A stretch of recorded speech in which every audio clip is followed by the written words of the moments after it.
নমস্কার বন্ধুরা, আশা করি আপনারা সবাই ভালো আছেন। আবার একটি ভিডিও নিয়ে আপনাদের সঙ্গে উপস্থিত হলাম।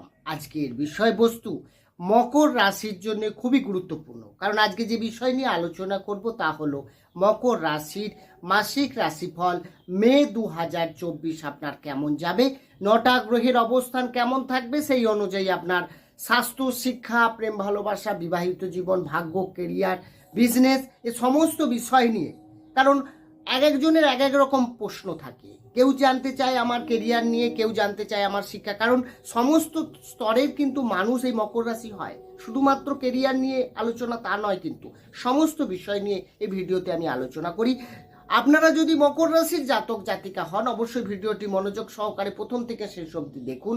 দেখার পর যদি আপনার ভালো লাগে, পারলে চ্যানেলটিকে সাবস্ক্রাইব করে আমাদের সঙ্গে থাকতে পারেন।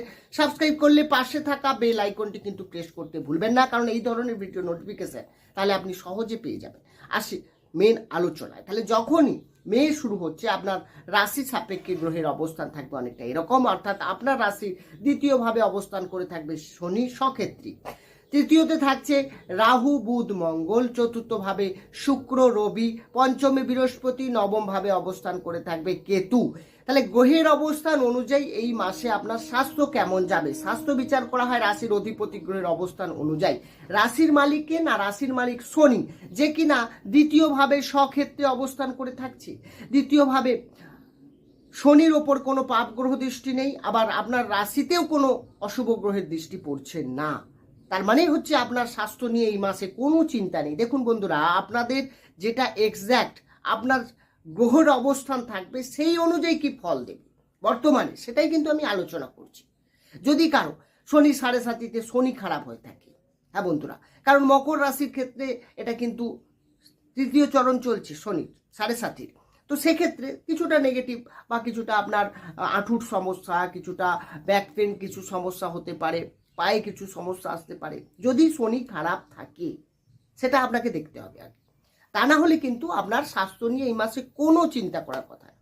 এরপরে যে বিষয় আসবো সেটা হচ্ছে শিক্ষা।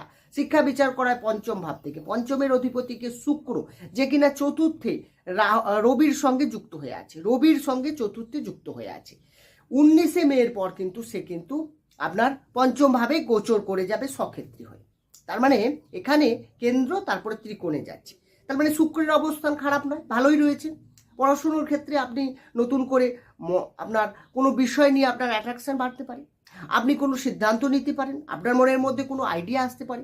যদি কোনো সরকারি এক্সাম থাকে, তাহলে 19শে মের আগে আপনার কিন্তু অনেকটাই সেটা পজিটিভ হতে পারে। 19শে মের পর কিন্তু শিক্ষার ব্যাপারটা আরও ভালো হবে। কোনো এক্সাম, কোনো ইন্টারভিউ বা কোনো আপনি সরকারি চাকরির জন্য প্রিপারেশান নিচ্ছেন, সেক্ষেত্রে ফর্ম ফিল আপ হচ্ছে, তো সমস্ত কিছু আপনার কিন্তু শিক্ষার ক্ষেত্রে বেটার দেখাচ্ছে এই মাসটা। বিশেষ করে 19শে মের পর থেকে আরও ভালো হচ্ছে। এরপরে যে বিষয়ে আসবো সেটা হচ্ছে প্রেম ভালোবাসা। তাহলে একইভাবে পঞ্চম থেকে প্রেম ভালোবাসা বিচার করা হয়। পঞ্চমী বৃহস্পতি যেমন পজিটিভ ফল দেবে প্রেমের ক্ষেত্রে, সেক্ষেত্রে আবার পঞ্চমপতি শুক্রের সঙ্গে রবি যুক্ত হয়ে আছে আপনার চতুর্থভাবে কেন্দ্রে। তাহলে শুক্র চতুর্থভাবে আছে, এটা ঠিক আছে, কিন্তু রবি যুক্ত হয়ে থাকার কারণে আপনার যে সামনের ব্যক্তি রয়েছে, যার সঙ্গে আপনার রিলেশনশিপ রয়েছে, তার মধ্যে কিছুটা অ্যাটিটিউড, তার মধ্যে কিছুটা জেদ, তার মধ্যে কিছুটা ইগো, আপনি এমন কিছু বলে ফেললেন যাতে সে সামনের ব্যক্তির কিন্তু সামান্য বিষয় নিয়ে, এমন কিছু নয় যে বড় কিছু বললেন, সামান্য কিছু বিষয় নিয়ে সে কিন্তু ভুল ধরার চেষ্টা করবে। সে কিন্তু বড় করা, নিজেকে বড় ভেবে আপনাকে ছোট, যে আপনি ভুল, এটা কিন্তু সবসময় প্রতিপন্ন করার চেষ্টা করবে, বিশেষ করে এই মাসটায় আপনার ক্ষেত্রে। তবে 19শে মের পর কিন্তু প্রেমের ক্ষেত্রে আরও ভালো। আপনাদের রিলেশনশিপ যেমন মজবুত হবে, তেমনি আপনি কিন্তু নতুন করে হয়তো যারা প্রেম করছে না তাদের মধ্যেও কিন্তু একটা প্রেমের বাতাবরণ সৃষ্টি হতে পারে বন্ধুরা, ফিলিংটা ভালো হবে। এরপরে যে বিষয় আসবো সেটা হচ্ছে আপনার বিবাহিত জীবন। বিবাহিত জীবন বিচার করার সপ্তম ভাব থেকে, সপ্তমপতি চন্দ্র, যে কিনা 2.5 দিন অন্তর রাশি পরিবর্তন করে। মাসে এরকম 4-5 দিন দেখাই যায় যে হঠাৎ করে আপনার লাইফ পার্টনারের সঙ্গে কোনো না কোনো বিষয় নিয়ে মতভেদ তৈরি হচ্ছে। এটা হয়, দেখবেন লক্ষ্য করে মাসে 3-4 দিন এরকম যায়, কারণ চন্দ্র যখনই 6, 8, 12 দিয়ে গোচর করে মাসের মধ্যে, তখন কিন্তু এই ফলগুলো আপনাকে, নেগেটিভ ফলগুলো আপনাকে দিয়ে থাকে। এরপরে যে বিষয়ে আসবো সেটা হচ্ছে আপনার ভাগ্য। বন্ধুরা, ভাগ্য কেমন থাকবে এই মাসে। ভাগ্য বিচার করা হয় নবম ভাব থেকে। নবমের অধিপতি গ্রহকে না, নবমের অধিপতি গ্রহ বুধ। নবমে কেতু আছে, কিছুটা ভাগ্যে বাধা, কারণ রাহুর দৃষ্টিও আছে নবমে, সেক্ষেত্রে বাধার সৃষ্টি তো আপনার হবে কিছুটা। দ্বিতীয় হচ্ছে আপনার যে বিষয়টা হবে সেটা হচ্ছে ভাগ্যপতি বুধ যে কিনা তৃতীয়ভাবে অবস্থান করে থাকবে নিচস্থ হয়ে, রাহুযুক্ত হয়ে, এটা কিন্তু ডিস্টার্ব করবে 11ই মের পর। হ্যাঁ, 11ই মের পর যখনই বুধ তৃতীয় ভাব থেকে চতুর্থে গোচর করে যাবে তখন কিন্তু আপনার ভাগ্যে উন্নতি আসবে। আপনি দেখবেন কোনো ডিসিশন নেওয়া, কোনো মিটিং অ্যাটেন্ড করা, কোনো শুভ কাজ করা, কোনো ইনভেস্ট করা আপনার 11ই মের পর থেকে ভালো হবে। বিশেষ করে প্রপার্টি রিলেটেড কোনো কেনা বেচার ক্ষেত্রে আপনার কিন্তু এই সময়টা বেশ সাপোর্ট পাবেন। যদি কোনো বাহন কিনতে চান তাহলেও কিন্তু দেখবেন 19শে মের পর সেটা আরও বেটার দেখাচ্ছে বাহন, কারণ শুক্র যখন সক্ষেত্রে যাবে আরও বেশি ভালো ফল দেবে আপনাকে। এরপরে যে বিষয়ে আসবো সেটা হচ্ছে আপনার কেরিয়ার।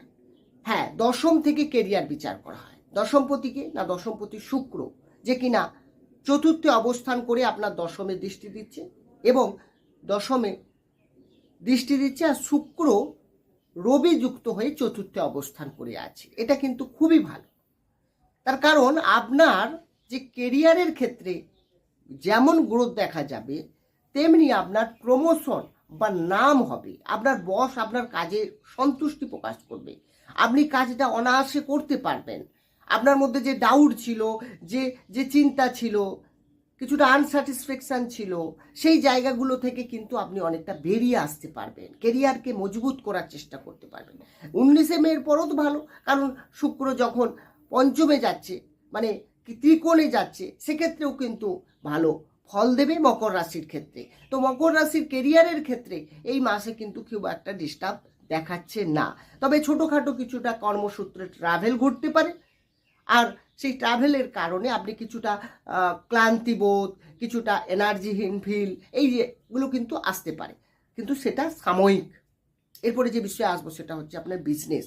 হ্যাঁ, ব্যবসা বিচার করা হয় সপ্তম ভাব থেকে। সপ্তমের অধিপতি গ্রহ তো বললাম চন্দ্র, যে কিনা 2.5 দিন অন্তর রাশি চেঞ্জ করে। রবি উচ্চস্থ হয়ে থাকছে, তো এক্ষেত্রে আমি বলবো 14ই মে পর্যন্ত রবির পজিশন খুবই ভালো আছে। সেক্ষেত্রে আপনার নতুন করে ব্যবসার আপনার যেমন অগ্রগতি হবে, তেমনি আপনি যদি কোনো পার্টনারশিপ ব্যবসা করে থাকেন সেক্ষেত্রে ব্যবসার ক্ষেত্রে আপনি কিন্তু মনোনিবেশ করতে পারবেন, ব্যবসায় লাভ পাবেন, ব্যবসায় নতুন নতুন আইডিয়া আপনার মনের মধ্যে আসতে পারে, ব্যবসার ক্ষেত্রে নতুন কাস্টমার ডিলিংটা ভালো হবে। ডেলি ইনকাম যারা করেন, ডেলি ইনকামের কাজ করে থাকেন, যারা সেলস আর যারা মার্কেটিং রিলেটেড কোনো কাজের সঙ্গে যুক্ত আছে, যারা জলের কোনো বিজনেসের সঙ্গে যুক্ত আছে, তাদের ক্ষেত্রে বন্ধুরা খুব ভালো সময়। এই সময়টা কিন্তু আপনারা কাজে লাগাতে পারেন। বন্ধুরা, এই আলোচনা রাশিভিত্তিক আলোচনা, জন্মকালীন গ্রহের অবস্থান তো আমার জানা নেই। তো আপনাদের যদি কোনো প্রশ্ন থাকে বা কোনো জানতে চান, কোনো কুণ্ডলী বিচার করতে চান, অবশ্যই ডেসক্রিপশনে নম্বর রয়েছে, সেখানে গিয়ে আপনারা যোগাযোগ করতে পারেন। বন্ধুরা, এই ছিল আজকের আলোচনা। কেমন লাগলো আলোচনা কমেন্ট বক্সে অবশ্যই জানাবেন। ভালো থাকুন, সুস্থ থাকুন, দেখা হবে অন্য একটি ভিডিও নিয়ে। নমস্কার।